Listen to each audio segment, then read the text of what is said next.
What up, what up? Welcome, everybody. It's the Rich Eisen Show basketball podcast.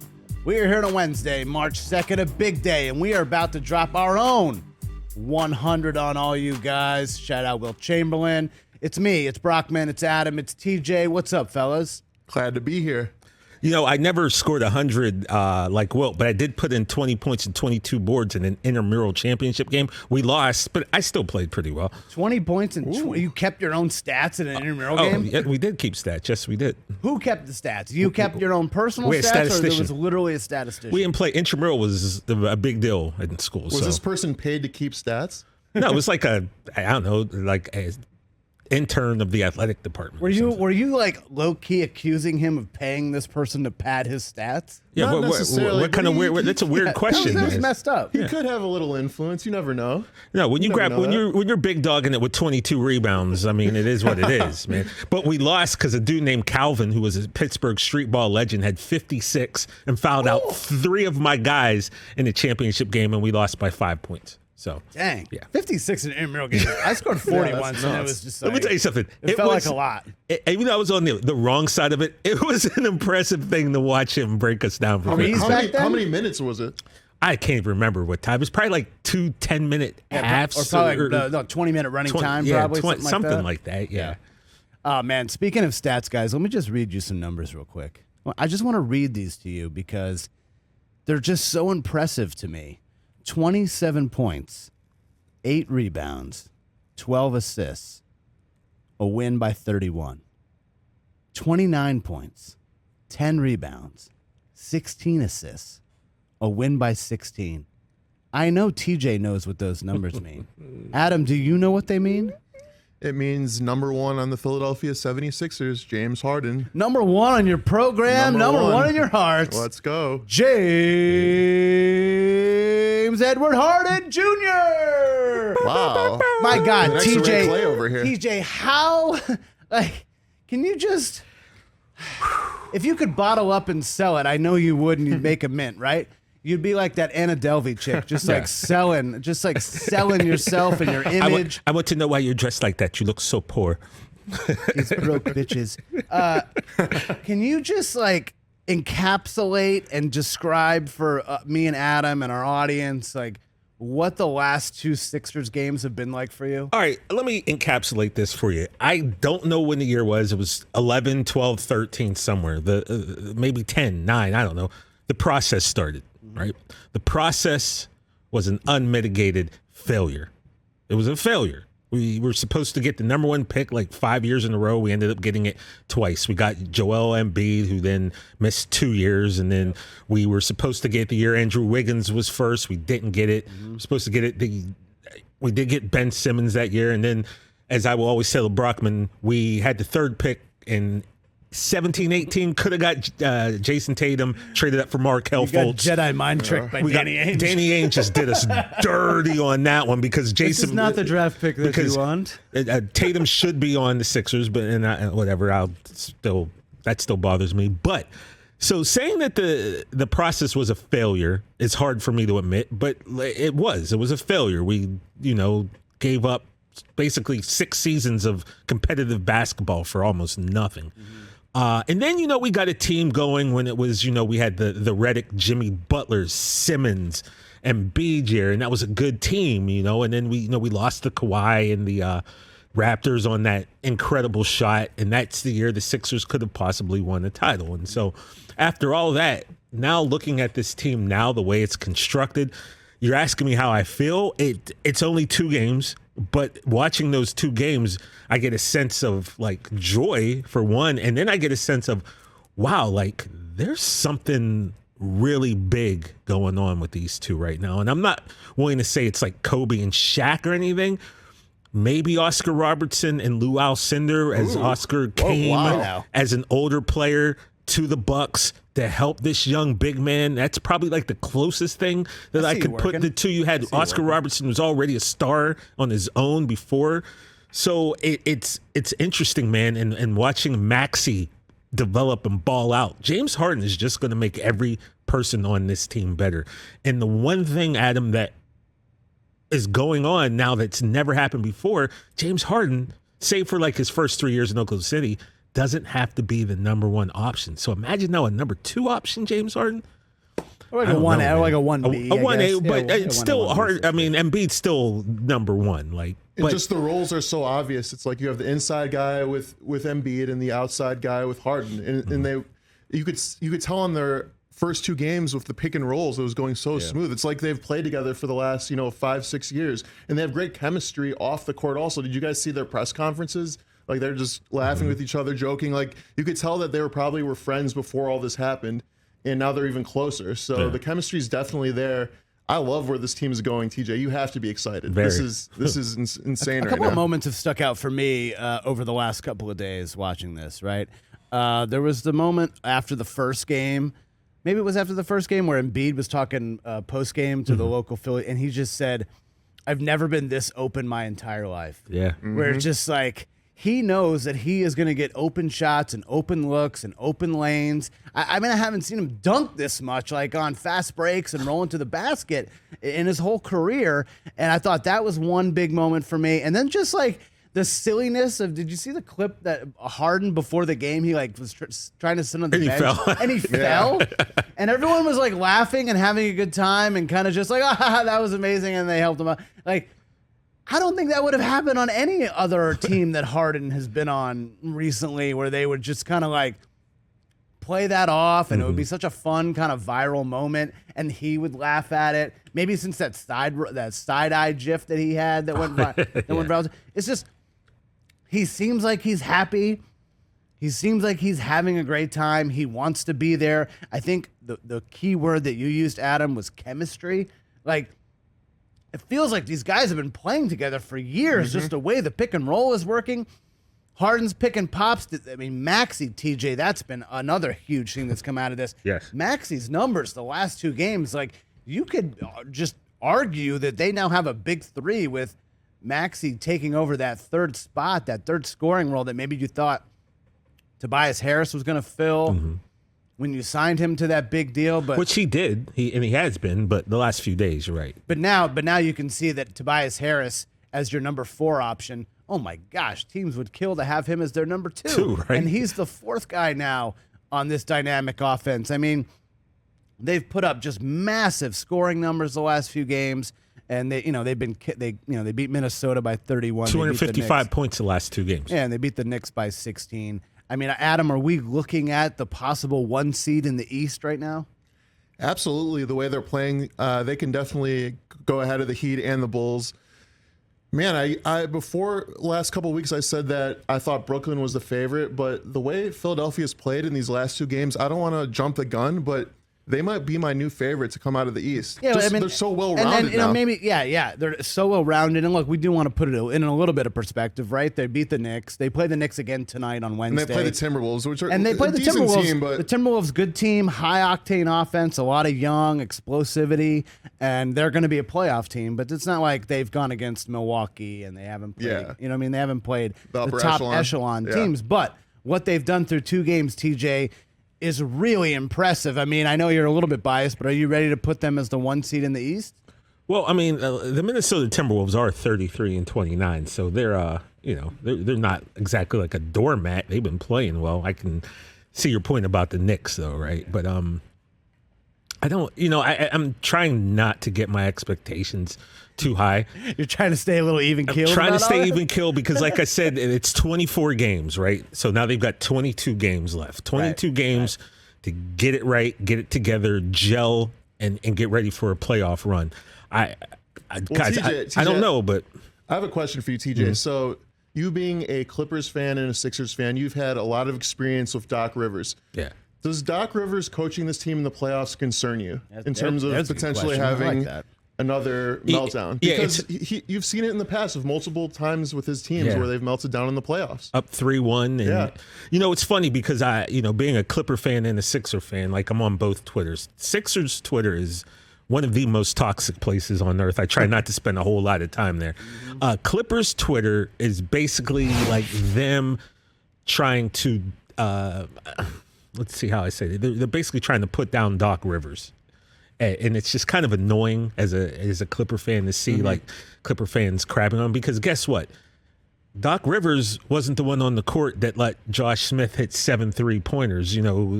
Doc Rivers wasn't the one that, snapped Chris Paul's finger or pulled his hamstring. So there were definitely situations that were and things that happened that were out of his control. Yeah, were there some bad coaching moments? Yes, there definitely were. But there were, injuries and things of that nature, and the players not playing that well. So am I worried? I'd have to say this. I haven't seen it with the Sixers yet, right?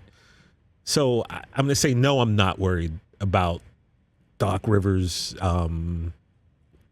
anything negative right now. No, it's not really a concern to me. But I'm sure, like, if we go on Sixers Twitter, someone who's smarter than me or maybe more angry than me would definitely have a difference of opinion. Because you have to believe that if there is another meltdown by the Sixers and they don't make it past, say, like maybe like the second round, that people might be calling for the head of Doc Rivers. Maybe he's not the right guy to lead this team going forward. I mean, that's all yet to be seen, but that could be a potential. It could be. But situation. I mean, we'll have to see. And also, like, again, you have to give Doc more than, let's just say that does happen. No, you're right, Adam. I was about to say something. A first-round exit would be devastating. No, I'm saying even if they lose in the second round. Round, they have to get to, I would think, at least the conference championship. Yeah. For no one to, raise an eyebrow. Yeah. So, yeah. And we talked about how, it's only been 2 games. They played Minnesota, good team. They played the Knicks, smoked them. They should beat the Knicks tonight, Wednesday. But then we're going to find out really how good the chemistry is and how good this team is, whether it's, still the honeymoon phrase have I seen people use on Twitter. Oh, everything's happy now, but just wait till they have to play a tough team. We're going to find out. I mean, they play Cleveland on Friday. They're at Miami on Saturday, so that's a pretty tough back-to-back. Yeah. Then they have a few days off, and then they play Brooklyn. Orlando should be an easy win, but then Denver, Cleveland, Dallas, Toronto, Miami. Those are playoff teams right in a row. They got a good stretch of games against playoff teams, against teams they could see in the Eastern Conference playoffs, Chicago, Miami, Brooklyn coming up. So we're going to see just how good they really are, and if they're really ready for prime time coming up here real soon. Bottom line is, as always, it's going to come down to health. If Joel Embiid can stay healthy, if James Harden too, James Harden can stay healthy, they're going to be a tough team because they play defense. They got a lot of, your Maxis, your Thibaults. You got those guys who are going to play defense. You got some shooters on the squad too. So, I mean, it stunk losing Seth Curry. But I feel as though a guy I'm looking, Korkmaz, I feel like could be the guy who could step up and hit a big 3 when necessary. So, like I said, there's a lot of good role players on that Philly team, and I'm excited to see what these guys can do. Just one last thing about Harden, too, before we move on. Is he, like, whatever diet plan that he gets on, whatever cleanse that he's able to do, like, whatever fasting situation that he throws together, can he just share that with the rest of us? Have we ever seen a guy go from, oh, my God, he looks so fat, to 5 days later being, like, super svelte and then dropping triple doubles in NBA games like James Harden? Like, he is incredible. I think it just might be a lot of champagne. That's just the diet.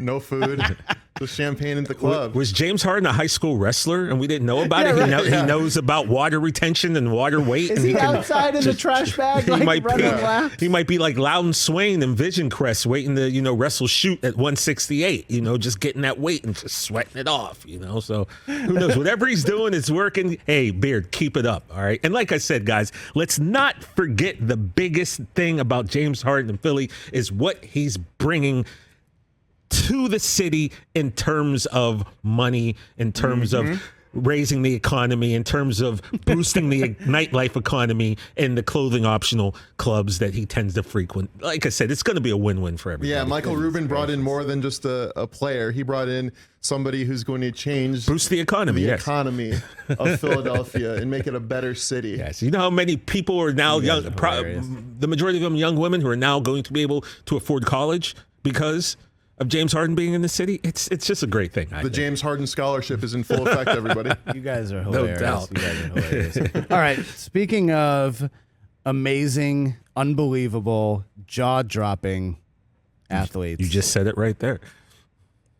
Can we just talk about John Morant for a second? I mean, Ja, baby! Guys, what he's done, not only the last 2 games, right, where he's literally scored about 400 points in the last 2 games, but just what he's done since he's entered the league and the way that he has just now become the face of that 2019 draft class and taken this Memphis team from just like a team that you would never think twice about. You'd never tune in to watch on League Pass. If they were playing, the Memphis Grizzlies literally have gotten flexed into the TNT Thursday night this week against Boston now because of this guy.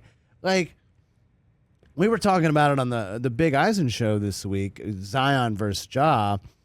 We're now entering into that territory of Michael Jordan, Sam Bowie, just like ultimate, just like Kevin Durant, Greg Oden territory of Zion and Ja, which is so sad to think about. And I don't want to think about that for Zion because he's only 21 years old. I still think he can have an amazing NBA career. But this guy, can he be the NBA MVP this year, TJ? Like, can Ja Morant really be the MVP? I know Embiid is the big favorite right now, but if Ja gets the Grizzlies to the 2 seed, like, why is that out of the realm of possibility? Yeah, I mean, look, he's definitely in the conversation. So, yeah, could he be? Of course he could be. He's 28 points per game. I tend to round up 7 boards or 7 assists.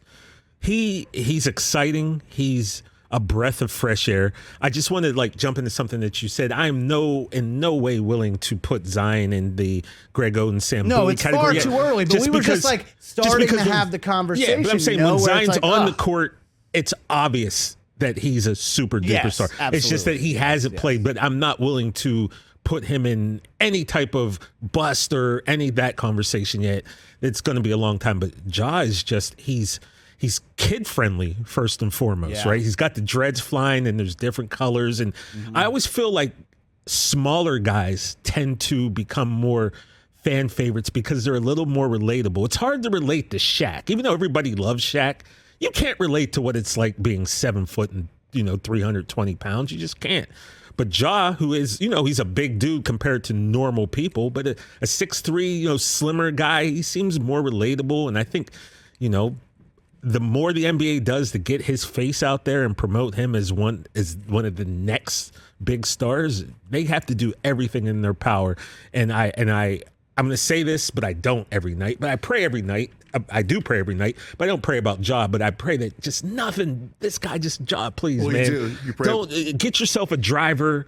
Stay away from the ladies if you can. I know that's a tough thing for you to do now, especially because your star is rising. But man, just keep on the path you're going right now, brother, because you're on your way to greatness, and the league needs people like you. And man, I hope he stays healthy. I hope he stays out of the bad headlines. Absolutely. And and you're right, Chris. It's like he's making the Grizzlies almost must-see TV. Must-see TV. Like, Adam, when you watch those highlights this week, the crazy dunk over Podol, the play before the half, the full court Steven Adams jumped up, shot. Like, who does he remind you of? Is there a comp for this kid? Like, can you just put your thoughts to what we're watching with Ja Morant this year? Yeah, when I'm watching Ja Morant this year, I'm seeing flashbacks to 2011 Derrick Rose. I was in Chicago at that time. Yeah. That was the year he won MVP. He was about the same age that Ja is right now, about 22, 23 years old.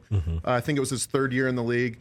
A lot of similarities, explosive athletes like we've never really seen before, leading an upstart young team. That's absolutely the comparison I see. I think Ja is actually slightly a better passer than Rose was in his prime. And I'm just praying, like you said, that Ja stays healthy because the way he plays is so explosive. Yeah. We've seen it with people like Westbrook who've been able to maintain their health. So I just don't want another Derrick Rose situation with Ja because he really can be one of the faces of the league. Like, this guy can be the number 1 guy in a championship level type team. And it has been amazing to watch because, we're all big NBA fans. I knew about Ja before this year, obviously. I knew he was a really good player.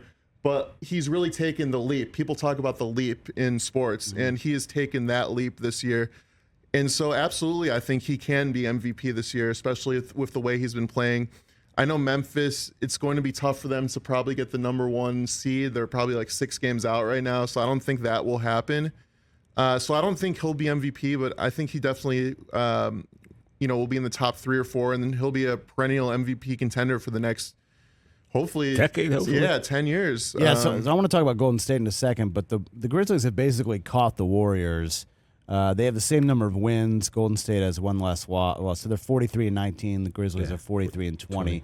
But they're 6.5 and 7 back, respectively. The Grizzlies are 7 back of Phoenix, so it's going to be tough to catch them with 20-ish games. Kind of. Another thing that I really like what Ja's been doing is, I think Memphis is a great basketball city. Yeah, I totally agree. And they've always had really loyal fans. They had good teams back in the day with Zebo and Mike Conley and Slaughterhouse, and the Gasols. Yeah, Mike Miller. And so I think that city appreciates good basketball. It's an underrated city to begin with. Mm-hmm. And so I think them getting shine now is an added bonus to the NBA. You're putting a new spotlight on a city that I think genuinely cares about basketball on their team. So it's fun to watch him elevate that city right now. Yeah, that's a really good point. And they've got some really good, secondary players to complement Ja. They got good shooters. Obviously, Steven Adams is someone you don't want to see in a dark alley late at night. Could they track down? Could you see them passing Golden State here, who has been really struggling lately? They've only won 2 out of their last 8. And could Memphis catch Phoenix, TJ? I don't believe they can catch Phoenix. Half a game behind the Warriors. That's a possibility. I don't Maybe see not them catch. How about could they be number 2? Like, because obviously that's the next. Say, if Phoenix and Memphis play in the Western Finals, could Memphis win a 7-game series? Yeah. Once you get into that playoffs and you get a little rhythm and you get Uncle Mo on your side's a big deal, right? You get that momentum. Yeah, right. Anything can happen. So yeah, this second half of basketball is going to be very exciting, man. It's going to be really, it's just so good. crazy that, like Adam, like you said, we're talking about Memphis as kind of must see on League Pass. It's like I just can't think about this enough. They flexed. I think they flexed out of a Laker game to go to. Well, that's understandable. They go to Grizzlies, Celtics on Unreal. TNT. It's unreal. It's nuts. I mean, the Grizzlies and the Cavs. Who would have thought? Yeah, those are your 2 surprise teams of the season, I think, without question. I love it. Okay, officially, are you officially worried about Golden State? No, I think Golden State's going to be fine. Yeah, I still think I still think they're going to win the West. I really do. You do? Yeah, absolutely. I've been saying that from the start. Yeah, it's like, Adam, they don't need to, they've been there and they've done that. They know how to pace themselves. They know that they can give a game away here and there, and it's not going to worry them. Steph Curry still playing? Yes, he is. Okay, I'm not too worried about Golden State. You still think they're going to win the West? Yeah, really? I think Clay, like I said before, he's rounding back into form. I think once he's in the playoffs, he's going to exert even more, and he's going to be a huge X factor. That guy is going to get so many open shots because of Steph. Then you have defense of Gary Payton Jr., and then you have Weissman potentially coming back. I know he's been gone all season, but if he comes back, and another key is if Draymond's healthy. Draymond has not been healthy recently. Draymond has to be healthy. He has to be healthy. If Draymond is healthy, then that team to me is the team to beat. I just think that their defense can be so good against Phoenix, and they can lock them up. And I just have them with the best player in Steph Curry winning the West. Well, okay, so let's just say it goes chalk. So in the second round, it's Phoenix against Utah, and then Golden State plays Memphis. You would just take Phoenix and Golden State to move on? I like Utah a lot. I like Gobert. To me, he's arguably the best defender in the league. But yeah, I think Phoenix and Golden State are the 2 best teams. I like Memphis a lot. I still think they're another year or 2 away, though. They could win. I mean, I could be wrong, but if I had to give my best prediction, I think they're a year or 2 away. So yeah, I just see those 2 teams as the 2 best teams in the league.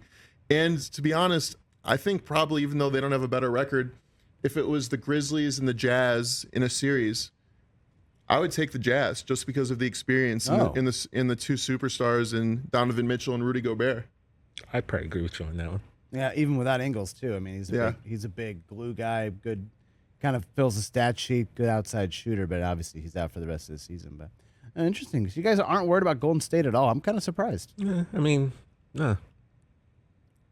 What are we, I mean, worried about what exactly? I mean, just worried about them kind of finishing the season strong and then just kind of limping into the playoffs. They got off to such a hot start this year.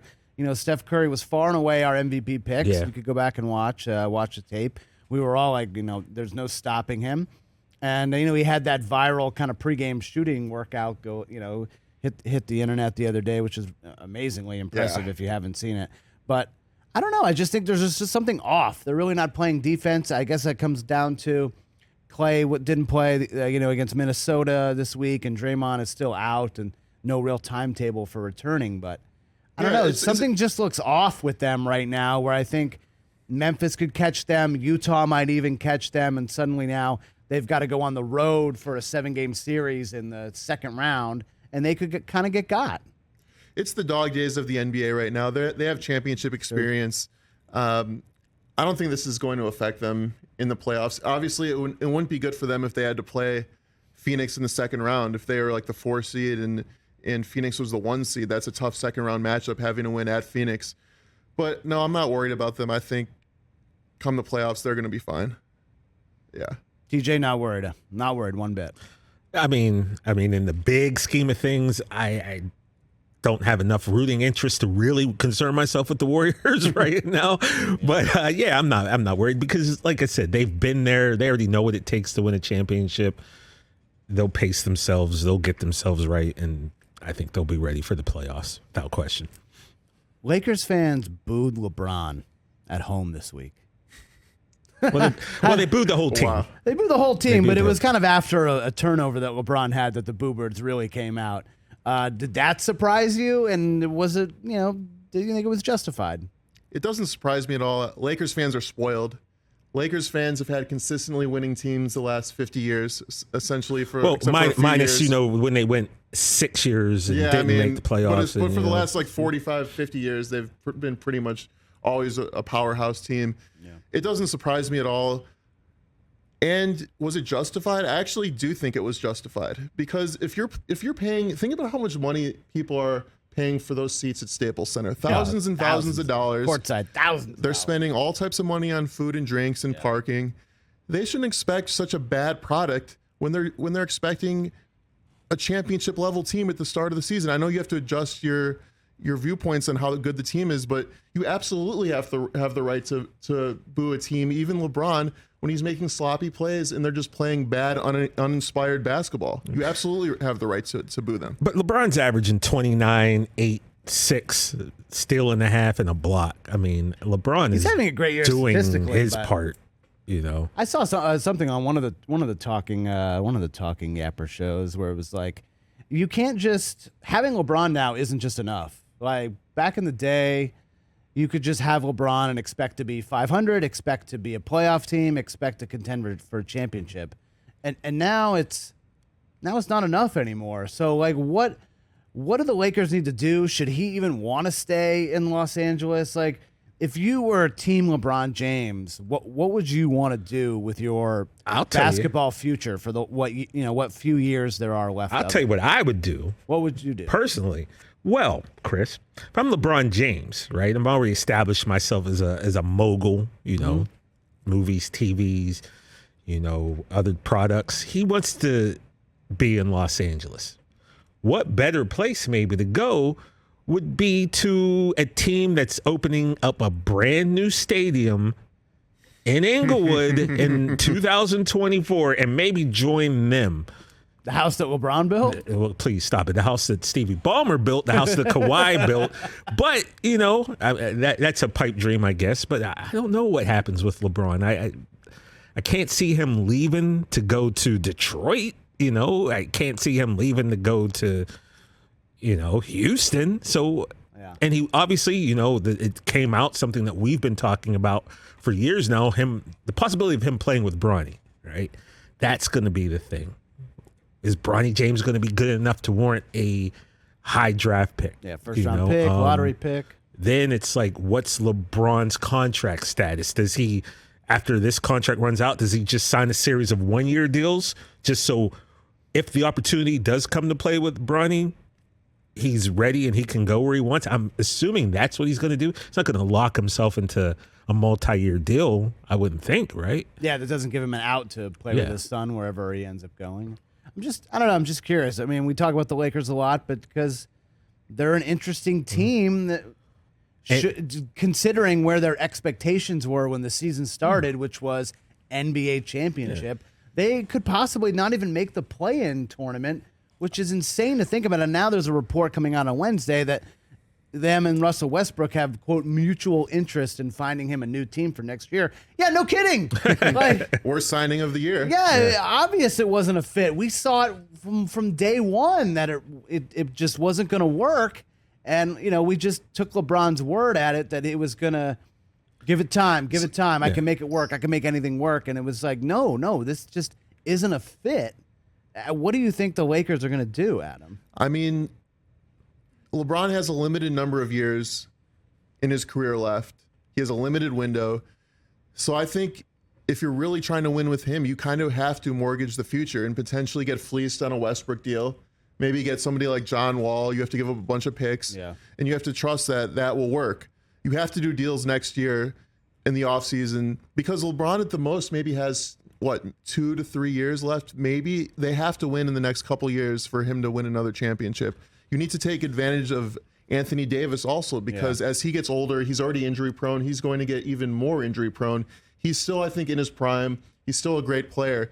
You have two guys who you only have, I think, maybe like a 2-year window at the most to win another championship. So I think if you're Rob Pelinka, you have to go all in, do whatever it takes, get rid of Westbrook, figure it out. Like, you have to figure this out. I don't think they will figure it out, though. I think they really screwed up, and I think it's too far gone at this point. But you never know. You never know what'll happen. But I mean, look, Westbrook signing really screwed them up. They could somehow, win the play-in tourney and be an 8 seed and as long as Phoenix. LeBron is there, they're gonna be in at least the play-in tourney. Like, but that's not good. LeBron wants championships. Exactly. Yeah, but I'm saying at least they're good. They're not not going to make the playoffs, is what I'm saying. Well, if you're Rob Pelinka, do you sacrifice your draft picks for the next 4 or 5 years potentially to go all in? You kind of have to, because the problem is if you don't and the team stinks next year, you're fired. You're fired and they don't win a championship. So you kind of have to. We talked about that on the Big Show, I think, last week. I'm under the impression that the Lakers did go through a decade of just bad basketball with no playoffs, and it's like, do you want to go through that again? Right. So that's a question. Like you said, that's for their front office. That's for their brain trust. But it's like, do you want to mortgage your next decade to try to win in the next year or two? I mean, I don't know. But does John Wall even get them to championship level? I don't think so. By the way, John Wall is not the answer to any question that's going to get you over the hump. So no. I just don't see anybody really that they could get that could really take them to the next level. That's what I'm trying to think about. Like, who can they get? Well, the thing is, they are the Los Angeles Lakers. So anytime there's a free agent, they're always going to be in play. I don't know who's coming up free agent wise. I don't know salary cap numbers, but if there's a way for them to get a player, chances are they're going to end up getting. They really messed up getting Carmelo and all these guys from 2010 that were Hall of Famers at the time, and they gave up the Carusos, the Kuzmas, KCP. Like, those were the guys that really Brandon Ingram. Those guys made the difference. Yeah, but they weren't ready. So when they acquired LeBron, he wants to play with guys he's comfortable with and guys who he can trust in big moments. And like at the time, Kuzma, Lonzo, Ingram, not so good. Caruso, even though now a few years removed, they're much better NBA players. At the time, they weren't going to win a championship with that team. So, yeah, LeBron and Clutch felt like they needed to make a big move. Acquiring Anthony Davis helped. They did win a bubble championship, asterisk for me, just because I'm a hater. But it's like they did get that title, and so you got to justify it by saying, look, that move paid off. But now I just don't see what the fix is. If I had to bet, I'd say that the Lakers do not win a championship with LeBron, and eventually LeBron leaves to play with Bronny to another team. I just don't see them. No matter where it is, whether it's like Oklahoma City or he'll go wherever. Yeah, he'll just sign the minimum, whatever. It's not even about money. We already know that he's going to go try to play with Bronny. So, and we know it's not going to be in L.A. Like, there's no way the Lakers are going to be able to get it. So, yeah, that's pretty much. I think four rings for LeBron. He doesn't make it to Jordan's level. and Jordan's the best. LeBron finishes with 4, you think? Yeah. Over or under a 0.5 on. I don't honestly. I'm so over the Michael LeBron No, thing. we're not talking about that. I know, but I'm just just saying. talking I'm about trying to bring this point. guy. Trying to bring this point up. I don't care about that anymore. I haven't cared about that for 5 years. What I do care about is getting back to something we talked about last week with the NBA All 75 team, and I don't think enough has been made about the collection of talent that was there, because there's a lot of guys who, unfortunately, in the next 25 years will not be here, right? Yeah. Me and Brockman were talking yesterday. NBA 100, Michael Jordan's going to be how old, Chris? 82? Yeah, so Mike was 59, so he could be 84, 84? Which is about how old Bill Russell is now. So to me, it's like, people always want to do who's better, Mike or LeBron. I don't care about that. Here's what I care about. That video of Michael. But I do care. You can Okay. care. That video of Michael and LeBron hugging, that was so dope, because guess what? We never got to see Babe Ruth and Barry Bonds in the same room together. We did get to see Willie Mays and Barry Bonds, which is about as close as you're going to get to a Jordan and LeBron situation. But think about over time. We never got to see John Unitas meet Tom Brady. We never got to see some of the biggest names, stars from the past, meet their counterparts from today's game. So to me, going back and watching those videos of all those guys interacting and hugging, that moment where you arguably have the 2 greatest basketball players of all time, and I'm not going to sit here and pit one against the other because I absolutely hate that. To me, that was special, man. And I feel like we should appreciate that moment, because we're not going to get that moment again, probably, man. So, put all that who's better aside. Like, those 2 collectively might be the mega powers. They might be Hulk Hogan and Randy Savage. They might be the 2 greatest ever. And seeing them have that moment, that was amazing to me. And I'm going to take that away from the NBA 75. That was just beautiful to me. Listen, I love LeBron. I think he's an incredible player. But the LeBron stands do bother me, especially the younger ones who have never seen. Listen, they never saw Jordan play in person. I've seen both players play in person. And the argument that I will always have against them is the 6 championships. And if LeBron gets to 6, then they have a valid. But Adam, the championships can't always be used, because Bill Wennington has 3 titles and Patrick Ewing has none. We're talking about the number 1 guys on each team. But that's the difference. The difference, I don't know. LeBron is the most talented basketball player I've ever seen. He might be the most talented, but he's not the best. Skill set wise. And the thing you said, the LeBron stands, I hate that so much, because there was always people who hated LeBron before these so-called LeBron stands came out. There's also like a huge group of people who are going to crap on LeBron. If LeBron scored 80 points tomorrow, they would sit there and go, we didn't have 81. He wasn't Kobe. It was like, you can say LeBron stands, but there's also LeBron haters, and they're equally as annoying to someone like me who just wants to watch basketball and hates all whatever. LeBron is great, man. And don't, what I want to say is, to people out there watching, don't do what I did with Kobe. I spent all my time in LA not appreciating Kobe Bryant because I didn't like the Lakers, and I missed out on some really excellent basketball. Even though I did watch it, I didn't allow myself to enjoy it because I didn't like the Lakers. I'm not with LeBron, I've made it a fact that even though I don't like the Lakers, I'm still appreciating because I love basketball and I'm seeing greatness. And guess what? We're not going to be able to see that greatness much longer. And it's funny man. you mention that because about 6 weeks ago, Michael Smith was on from Brother from Another. And he said, hopefully more people are watching the Lakers through the lens of the LeBron Appreciation Tour. Mm-hmm. And it's like, it is year 19. What he's doing is 18. Really incredible considering how many miles he has on his body. I mean, think about all the games he's played in the postseason. He's had to have played the equivalent of 26, 27 seasons at this point. It feels like it with the Olympics and the playoffs.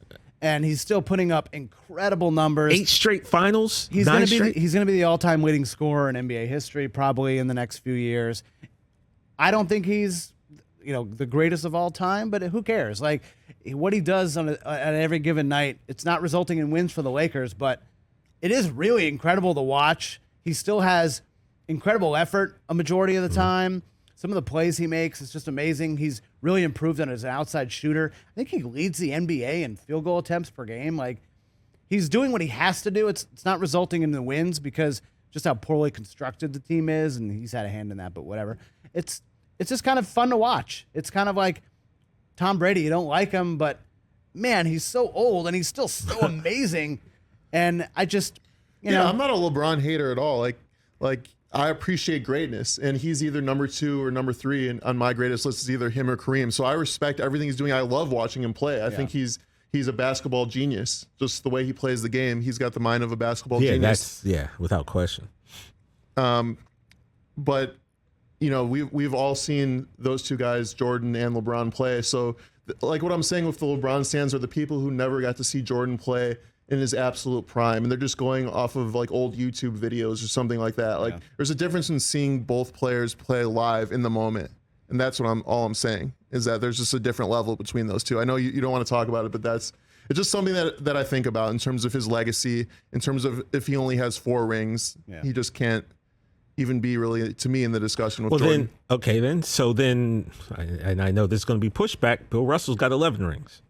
So but he also had... There's a lot of buts with these ring arguments is what I'm saying. Like, everything's like, but. It's but era, it's but this, but that. But there was only 8 teams. You win the games when they're presented in front of you, right? I don't care if you've got to go through 20 teams or 10 teams. If you won, that's why these types of debates, you know, kind of will always exist. And we'll leave it there for this week. But Mike is the man. Mike would have dunked over Bill Russell so many times. Let's be real. Well, shot blockers do have a tendency to get capped on. Be real. That's for sure. Bill Russell was also like 230 pounds. All right, guys. Thanks for watching, listening, checking us out wherever you get your podcast. We appreciate you guys. That's it this week. Rich Eisen Show Basketball Podcast. We will see you next week. Enjoy the games. Peace. Later.